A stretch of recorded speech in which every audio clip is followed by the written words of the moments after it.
Galera, e segue a polêmica do pênalti do Neymar que não foi batido, né? O Neymar estava programado para ser o quinto jogador a fechar a disputa de pênalti, né? O Neymar não tem culpa, mesmo se ele fosse o primeiro a cobrar o pênalti, a seleção brasileira teria perdido da mesma forma, né? Lembrando, né, que o habitual é que o craque do time seja o primeiro a cobrar. Não tem esse negócio de ser fechar a cobrança.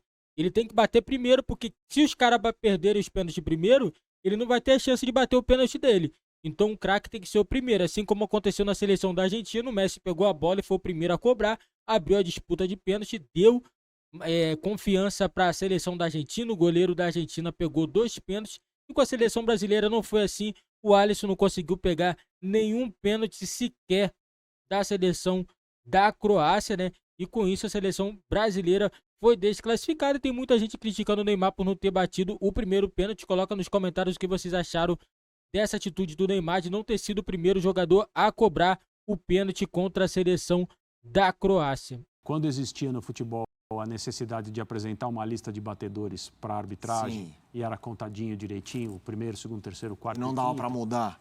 Era uma situação do técnico, ou quem quer que fosse da comissão técnica, perguntar para o jogador: você bate? Não é assim? Você bate? Isso. Você bate? Não, professor, não estou bem. Uhum.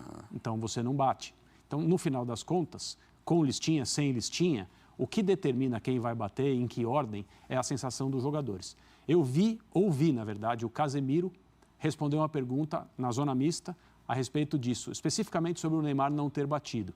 A resposta dele foi: agora vão dizer que foi por isso ou que foi por aquilo, sempre há uma explicação. O que aconteceu é que bateu quem estava confiante para bater. Então, enquanto o Neymar ou o Tite ou alguém da seleção brasileira não se pronunciar a respeito disso, ou seja, o Rodrigo bateu o pênalti por isso, o Neymar não bateu por aquilo, a gente vai ficar supondo aqui o que foi que aconteceu. E na minha suposição, que é o que eu posso falar agora, o Neymar não estava ou se sentindo bem para bater o primeiro pênalti, ou já declarou, ou já havia uma combinação, já havia um acordo que ele bateria o último pênalti. O que eu acho que a gente pode conversar a respeito é que, por mais confiante que o Rodrigo estivesse, ele tem uma carreira ainda no início. Sim. E ele foi colocado, ou se colocou, não sabemos, numa situação de extrema pressão. Talvez alguém mais experiente tivesse maior possibilidade de fazer o primeiro pênalti. Só que a gente acabou de ver o Van Dijk. Não dá para ter alguém mais experiente e bem-sucedido na seleção holandesa bater e errar. O primeiro. O primeiro. O Messi foi bater o primeiro, errou. E o Messi é um jogador com índices de acertos e erros de penais. Assim, ele acertou, o Messi acertou, né? Acertou, perdão. Não dá para ter assim, aquela confiança total nele. Já perdeu pênaltis muito importantes. Hoje bateu 2, fez os 2. Na mesma Copa, né? Isso. Nessa mesma Copa ele Exato. perdeu. Então, assim, é uma coisa do momento mesmo da sensação de confiança dos jogadores. E é muito difícil a gente fazer um manual de como as coisas devem acontecer.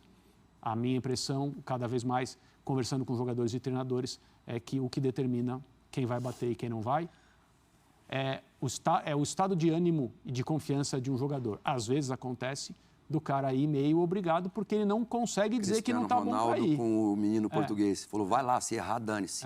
Falou para ele. Mas falou outra coisa. No final da Euro, né? Lembra? Falou: vai lá, você bate pra caramba, vai lá e se você errar, dane-se. E o menino foi lá e fez o gol. Vamos falar um pouco mais do Neymar. A gente viu aquela imagem dele chorando após a eliminação, uma imagem claramente que vai ficar na história das Copas, quando for feita qualquer especial da Copa de 2022. E ele falou o seguinte: depois da eliminação: difícil acreditar, sinceramente parece um pesadelo e vai doer por muito tempo ainda. Não sei, nem consigo pensar. Aí ele está se referindo a essa questão do novo ciclo. Foi a última Copa? Não foi. Idade, comemos, ele tem 30 para jogar mais uma, é isso que eu quero dizer. Não quero pensar nisso agora, não é 100% que eu volte, que eu continue na seleção. Ô Silas, Marcela, André, vamos falar um pouquinho do Neymar. Queria dizer que eu sou muito fã do futebol do Neymar, né? E, sinceramente, acho que às vezes o que cada um faz fora de campo não me interessa. Mas, a não ser que seja algo criminoso. Sim. O Neymar, o André falou sobre o gol, né? Me deu pena. Pena não é uma palavra. Eu lamento não ter rolado a classificação. É uma pena. Sim, porque se o os jogadores são feitos de parâmetros, assim, um gol disso muda um status que já é altíssimo. Eu lamento, porque o gol que ele fez e a comemoração, tem uma foto dele comemorando. Eu queria que você falasse um pouco do Neymar. Não só dessa coisa de um novo ciclo, se você imagina o Neymar, mas o que ele fez nessa Copa e o que ele não pôde fazer em alguns jogos por estar afastado. Neymar é o nosso assunto agora, Silas. Eu gostaria que ele ficasse, sim, porque eu acho que para ele, Neymar, eu acho que foi uma Copa de redenção para ele. Porque em 2014 ele se machuca, não sai, sai da Copa, e em 2018 ele joga machucado, e o Brasil sai também, né, justamente porque a gente não teve o Casemiro, uma das razões, né, naquele jogo fatídico contra a Bélgica. E nessa Copa ele não só volta, como ele é o líder técnico para os outros jogadores, porque a maioria nunca tinha jogado uma Copa do Mundo. Ele era um cara que o Brasil passando, ele ia ser o protagonista. Ele não só igualaria o Pelé, mas para mim ele passaria o Pelé, porque ele é muito craque. E eu acho que ele se redime, porque ele para com o Kaká.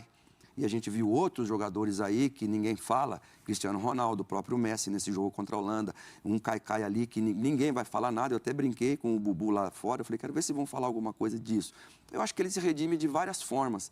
Agora, ficar fora, para mim também é o mesmo sentimento. Ele, Neymar, fala, puxa, mas eu gostaria que ele continuasse, porque ele está fazendo, ele é líder de uma geração que tem um futuro brilhante. Thiago Silva já não mais, né? Mas ele, Neymar, ainda tem para jogar. Então, espero que ele faça 4 anos brilhantes aí e que ele volte a ter uma última, diria, uma revanche para ele, de tentar levar o Brasil ao Hexa. 34 anos, né? Ele vai ter na próxima Copa. É claro que dá para jogar. A gente precisa entender também da personalidade do Neymar, como é que ele vai estar, se ele vai estar se sentindo bem.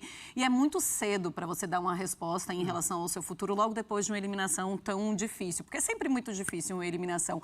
Mas ele poderia ser o jogo, sim, que mudaria a maneira como o mundo olharia para o Neymar. Seria o cara que fez o gol, tá vendo? Ele faz toda a diferença nessa seleção brasileira. Mas eu queria que você me falasse sobre isso, André. Mesmo sendo com uma eliminação, é uma Copa do Mundo em que o mundo olha para o Neymar de uma maneira diferente? É só ver os comentários em rede social, no Twitter, de jornalistas do mundo inteiro, imediatamente depois do gol. São comentários de assombro, daqueles que estavam no estádio, os que estavam em outros países assistindo o jogo pela televisão. Mais ou menos no tom, é por isso que ele precisa ficar em campo, porque ele é capaz de fazer lances como esse. Porque não é só o atrevimento, e aí esse atrevimento deve ser compartilhado com outros jogadores, né? A tabela é Neymar, Rodrigo, Neymar, Paquetá, Neymar. E foi um único momento de reencontro do Neymar e do Paquetá, que é uma dupla formada nessa seleção brasileira que já mostrou muita coisa e que nessa partida, nessa Copa, digamos assim, estava um pouco ausente das principais ações ofensivas da seleção brasileira. Mas não é só isso.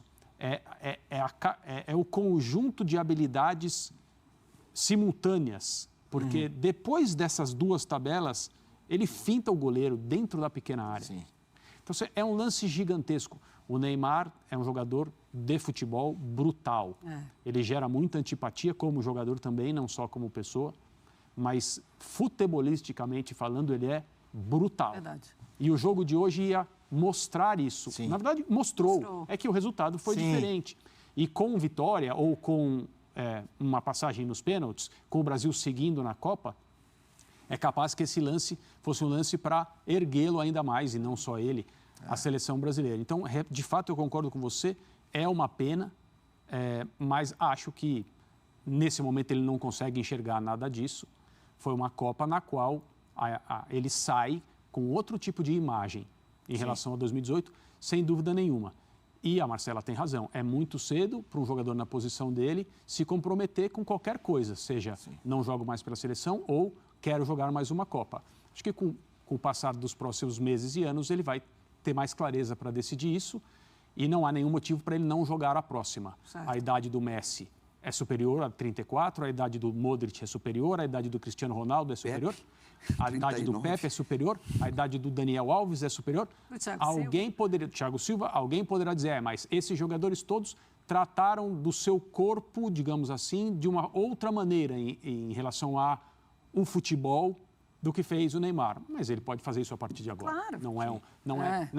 Nada está fora do alcance. Sim. Felipe, detalhe, Nossa, ele tenso, chuta né? a bola em cima. Se ele chuta a bola embaixo, era capaz de ele perder o gol.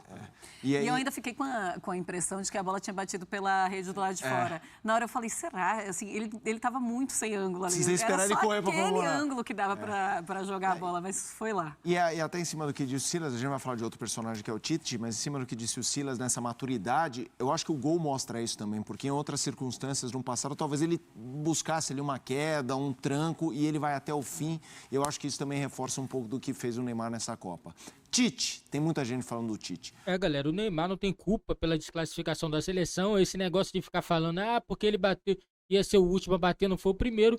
Mas se ele fosse o primeiro e os outros jogadores perdessem, a seleção seria desclassificada da mesma forma, não alteraria em nada. É claro que você fazendo o primeiro pênalti, você sendo o primeiro a cobrar, dá mais confiança pro próximo cara que vai vir bater. Isso é certo, porque quando um jogador perde o pênalti, perde um pouco a confiança. Né? Mas seria até muito injusto você jogar tudo na conta do Neymar. Que a seleção brasileira não é só o Neymar. Tivemos alguns equívocos, né? O Tite retirou o Vinícius Júnior. Vinícius Júnior, para mim, é um jogador que tem um físico muito bom. Eu não acredito que o Vinícius Júnior saiu por cansaço. Eu tenho certeza que o Tite tirou ele porque ele não estava fazendo a marcação que o Tite queria. Entendeu? O Tite erra muito nisso de querer tirar a característica do jogador. Por que a seleção não jogou da mesma forma que jogou no outro jogo? Por que tinha que iniciar o jogo com 3 zagueiros? Porque estava com 3 zagueiros pelo posicionamento do Militão. Era como se estivesse fazendo lá o jogo com 3 zagueiros. Entendeu? A seleção brasileira, primeiro tempo, não jogou. Entendeu? E alguns erros aí graves, cara. Não pode acontecer isso. Se você já testou o Fred jogou o primeiro, jogou o segundo, cara, jogou outros jogos, não conseguiu render. Tem que dar oportunidade a quem tá querendo jogar. Entendeu? O Bruno Guimarães merecia uma oportunidade. Não é aquele excelente jogador, mas jogou melhor. Então merecia a oportunidade. Mesma coisa é o Rafinha. O Rafinha não vinha jogando bem, não fez uma boa Copa. Era para ter sido substituído. O Tite insistiu com ele até o final. Entendeu? Aí, segundo tempo, ele faz o que? Ele tira o Vinícius Júnior, continua com o Rafinha. Por que ele não pegou e não botou o Rodrigo para jogar naquela ponta? Todo mundo sabe, o Rodrigo, ele rende quando joga ali, mas não, ele botou o Rodrigo para jogar lá do lado onde o Vinícius Júnior estava jogando, totalmente errado. Entendeu? Agora não é querer apontar os erros, entendeu? Mas tem certas coisas que você não tem como entender, cara, não tem como. O cara fala numa coletiva, nós vamos para cima, nós vamos para frente, ou o cara joga retrancado, inicia o jogo retrancado. Não tem como entender, entendeu? A seleção brasileira tem um pecado, porque o Neymar fez um belo gol. Entendeu? A jogada foi dele, toda dele, a triangulação, a famosa tabela que ele fez, entrou na área, driblou o goleiro e fez aquele gol. Entendeu? Ele não vinha fazendo bom jogo. Claro que não estava. O jogo estava difícil. A seleção da Croácia é uma seleção de toque de bola. Uma seleção muito boa. Entendeu? Toca a bola, não tem desespero de sair chutando. Então a seleção brasileira tem dificuldade. Teve muita dificuldade na parte da marcação, muita coisa, principalmente jogadores da frente. A seleção brasileira sentiu falta de um cara mais próximo do Neymar. Não tinha. Eu acho que o Neymar estava muito longe dos outros jogadores. Entendeu? E o Tite pecou. Para mim, o erro do Tite foi esse. Ficar improvisando jogador em posição. Você tirar um jogador que tá bem no jogo, que era o Militão. O Militão, para mim, só saía se ele tivesse realmente mal. Tá sentindo alguma contusão? Não tá sentindo contusão? Era para continuar. O Militão era o melhor jogador defensivamente da seleção brasileira. Entendeu? Não passou uma do lado dele. Aí o Tite vai, tira e bota o Danilo. É onde a bola passou? Nas costas de quem? Danilo.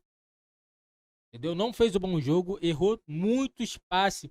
Muitos. Se você observar bem, errou passes assim perto, cara. Passes que não se erra. Entendeu? Parece que o jogador tava sentindo a decisão. Um jogador já que mais de 30 anos. Entendeu? Não dá, cara. Não dá. Entendeu? Infelizmente, agora a seleção deve se renovar. Fica a expectativa se vamos ter um técnico brasileiro ou um técnico estrangeiro para assumir a seleção. Eu ainda aposto que a seleção brasileira vai apostar em um técnico brasileiro, ou Dorival, ou outro técnico, né? Ou o próprio Abel Ferreira. Talvez o Abel Ferreira, para mim, é um cara que tem identificação aqui no Brasil. E eu garanto, se o Abel Ferreira ele assumir essa seleção brasileira, ele vai revolucionar a seleção brasileira. eu falo pra você, ele vai, além dele ser um técnico novo, ele não tem medo de inovar. Ele pode ter esse jeito dele meio grosso, mas se ele entrar pra seleção brasileira, pode apostar que vai ter variação tática. O cara vai estudar bem as outras equipes, é o que falta, entendeu? E o Brasil tem que fazer amistosos contra seleções europeias, galera. Esse é o vídeo aí do nosso canal. Deixe seu like, se inscreve no nosso canal e ative o sininho das notificações para você não perder nenhum vídeo aqui do nosso canal.